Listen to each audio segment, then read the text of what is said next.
the purpose of the derivation fund, of course, you know quite well that from 1999 that the resource control started, and they came to a conclusion that there's need for the 30% oil derivation, purposely to at least to guarantee the struggle that they demanded for, you know, even development across the regions of the oil producing communities. And since then, it has been agreed that you know, it comes in addition with the FAC. So obviously successive governments from 1999 to date have been receiving the 30% oil derivation. And between 2015 to 2023 has put together what's almost 1.3 trillion naira thereabout. But of course, the statistics are there.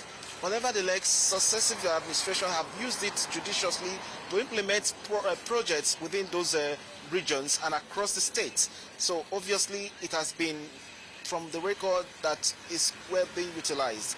But from what we have seen in the past few days, there seems to be a twist of an event that, you know, some people have argued that the derivation funds for the state was not properly utilized, and of course allegedly to have been diverted by the immediate governor of the state, Ifeanyi Okowa. Hence the petitions and so many cries from different quarters. Of course, we had some people who protested earlier this, yes, it was earlier this year in Abuja, submitted their petitions before the anti-graft agency. And of course, you know quite well that one of the elder statesmen in the Niger Delta, that is elder statesman Edwin Clark, was very vocal in, you know, championing this aspect of, you know, that the immediate past governor must account for the 30% oil derivation that came to the state within 2015 to 2023. And of course, just about a few, yes, about a week thereabouts, that the anti-graft agency finally battled pressure to, you know, invite the former governor for questioning that led to subsequent, you know, they detained him for a few days, and before we got to find out what's playing around at the moment.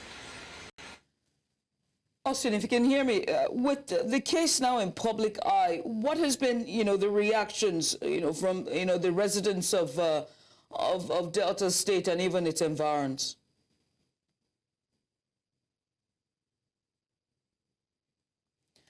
Austin, I asked that with the case now in public eye, what has been the reaction with the residents of Delta State and also the environs around Delta?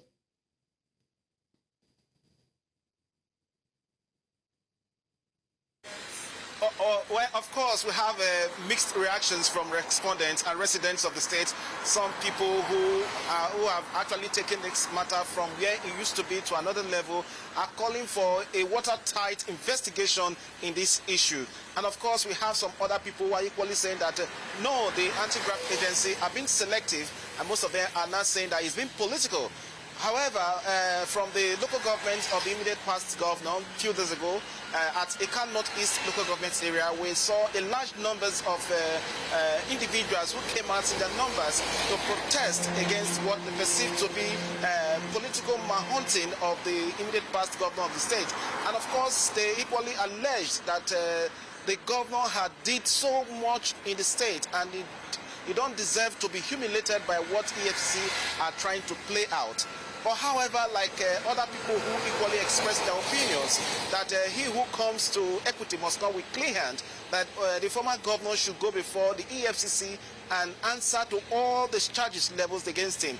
And not only that as well, we had another segment of the allegation before the EFCC, the 40 billion naira facility loan that they wanted to, you know, in partnership with one floating company in the river area. So this is another 40 billion naira that is still under being investigated by the EFCC. But by and large, in the state capital here, the mixed reactions continue to trade that the former governor needs to go before the EFCC, and the EFCC themselves need to be thorough in their investigation and not to in any way or the other use political muscles from the big political party to begin to,